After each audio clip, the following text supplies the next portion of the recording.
What's up, YouTube? It's Eric, a Lions fan. Thanks for clicking on this video. Doing another beer review today, guys. This beer comes to us from Louisville, Kentucky via Rod J Beer Ventures. Thanks, buddy, for sending me this beer up to me here in Michigan. I can get maybe one or two of these beers, but I have not seen this one yet. This is their Leroy, and it's an American brown ale. It comes in at 5.5% alcohol by volume. Don't know what the IBUs are or anything, guys. I looked underneath here for a canned on date. I don't see one on this one. I don't know if it's on the side of the can anywhere here either, but I didn't really look at the can all that hard either to see if there was some kind of date on here, but like I'm looking at it right now, I don't see one. So I'm going to venture that this has to be somewhat pretty fresh, but I'm not going to really go through here and take a look all that hard at the can to try to find what the date is. I'm going to go off this and say that it's probably pretty fresh from Rod when he got this beer. Guys, I really don't have anything much else to say. I don't have any YouTube videos. Anyone who's actually tried the beer, Beer Advocate, or Untapped stuff. So I'm just going to dig into this one here, guys. I took the sticker off here. He paid $2.50 for this beer, which is probably right around that price for a 5.5% pint can. Let's dig into this one, guys, and see what we get. Got my Atwater Brewing glass around here. Let's give it somewhat of an aggressive pour, see if we can generate some head on here and try to get the CO2 out. All right, guys, that's going to do it right there. Quite a bit of head on this one. That's what she said. 5+ finger head pour here, guys. As I just set it right to here, it's a very dark, I would kind of say to the porter dark. I'm going to bring it back in here to the light real quick, but I'm going to try to get this to come down. Try to get the bubbles to come down in here. All right, guys, the bubbles have came down here some. It's still at a 5-finger head. It's doing it very slowly, so I'm going to go ahead and get on with the beer review. Small to medium bubbles on the top, small around the sides. Now that I have it here under the light, it's kind of a mahogany color. I could get some amber, dark red amber colors right here on the very bottom of the glass. I'm getting some of the brown ale notes on this one. I would say it's probably more darker than your traditional brown ales, although some of them can be a pretty dark brown, even though some will still let the light through. But let's dig into this one, guys. Let's get an aroma test. Let's see what we get. A typical brown ale smell. You're getting kind of walnutty or nuttiness from this beer. You're getting some sweetness from the malts that they've used. There's no grapefruit presence or any kind of hop presence on this one. There's also no alcohol presence either. My guess is there's coffee being brewed in this one as well.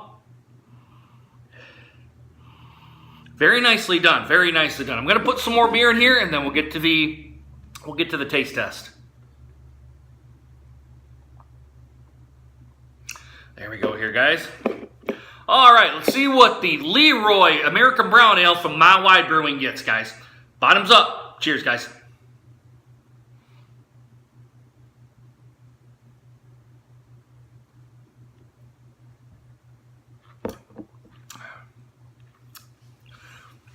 Very nice. Light, 5.5%. It's going to be light. Getting a nice roasted malt presence. I'm getting that right off the bat. Also getting that kind of a walnutty, that nutty kind of taste with this one. A little bit of brewed coffee in with this as well. I would kind of say a light brewed coffee. A little bit of, I don't know how much they put in the coffee, but I am getting coffee notes. Or maybe they didn't put any coffee in at all, but that's what I'm kind of getting. That's probably coming out with the roasted malts that they've used. Usually when you roast the malts on some of these, sometimes you get a coffee note with them. But they may have very well, put coffee into this one. Very nice. Like I said, on the light side, kind of building up into the medium, but it's still pretty light at 5.5%. You're still going to get that lightness from this beer.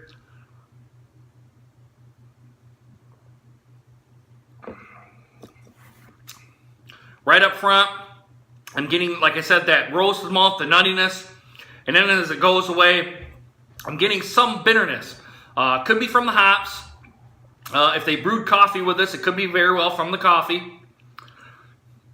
I'm liking this quite a bit, guys. It was out of the fridge probably about 20 minutes, right around there, 20, 25 minutes, probably a little bit too long. I kind of like to have them cold and then kind of have them warm up, but on this one, I got it out and then I had to go do some do some stuff real quick, and I came back, turned on the camera, and started the beer review. But yeah, I like this one quite a bit. I would kind of like to see how it is when it's dead cold, that cold experience for this beer.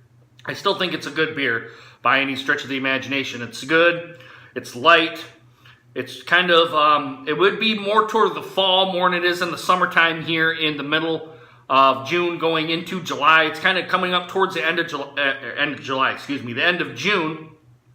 Starting to get into the hot summer months, even though we haven't really had any hot months. I think it's supposed to get hot towards the end of this coming week right now, which is I believe it's like the 24th of June. So this last week towards the end, we're supposed to get some pretty big thunderstorms, and it's supposed to be getting hot, like into the 90s. So not all too uncommon, low 90s aren't, but maybe it might 90, 94, 93, 95 degrees right around there is still a little bit hot. But enough with the weather. I like this beer, guys. I like it a lot. Would I get it again? Yes, I would. I would get this again. I don't know what the price would be up here since he got it for $2.50. Down where he is at, I would guess it's probably be close to $2.99, probably $3 level here in Michigan. Because I feel that Michigan has very high, for craft beer, something that have kind of a lot of taxes on them. But that's just me. That's just me saying a piece. I very well could be wrong, but that's kind of the impression that I get. But about a $3 can would be up here. He got it for $2.50. Price point comes into play here on the rating.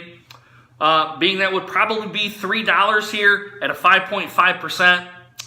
I'm not going to say it's probably not going to be an A category beer. It's the price is kind of high to me. At $2.50, it would probably be right there. It probably would get an A score for me if it was at the $2.50 level.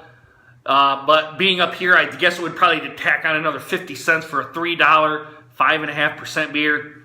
At that point, I think that's kind of the tipping point for these beers. You get up towards the $3 level, it's just not an A category beer, guys. I'm going to give this probably about an 87, about a B+. I like the roasted malts. I like everything about the beer. It's just the price point. If they sold it at the $2.50 level here, it would be an A score. It would be. I would probably give it about a 94 if it were at this price point. But I can't see it being at that price point up here. I guess it'd probably be more towards the $3 level. That's why I'm going to give it about an 87, a B. But I like it. I do. I like it. I would get this one over and over again, but probably at the price point up here in Michigan, I know I'm kind of being a broken record. I probably might not. I would probably pass this one up, especially in the single variety. Who knows if they put this in a 4-pack or a 6-pack, or what kind of configuration they put this in. But guys, let me know what you guys think of the Leroy American Brown Ale from the Mile Wide Beer Company. Let me know what you guys think down in the comments, and also do a like, subscribe as well. And as always, guys, if you've had too much to drink, please get a designated driver. You guys should know my spiel by now. But if not, I'm going to do it one more time. Don't be an idiot and drive home drunk, because if you do, you're going to get pulled over. You're going to do the stupid-ass sobriety test. The cop's going to make you look like a fool. Then he's going to put the handcuffs on you, put you in the car, get a free ride to jail. Then you're going to have court fees on top of it and possible prison time. And then if you hit or kill somebody, you guys, you know you're going to be in the slammer for a while. And if you kill yourself, all you've done is hurt your family and friends and put yourself 6 feet under, okay? Just sleep off your buzz, get your car the next day, all right? Just to have someone come get you because it's stupid. Or get a taxi or something, all right? It's zero tolerance nowadays, guys. You guys should know better. All right, guys, come back tomorrow when I pull another beer out of the fridge. We'll see how it does. Guys, I really hope you gupe enjoyed this video, and hope to see you guys again soon. Deuces, guys. Take care.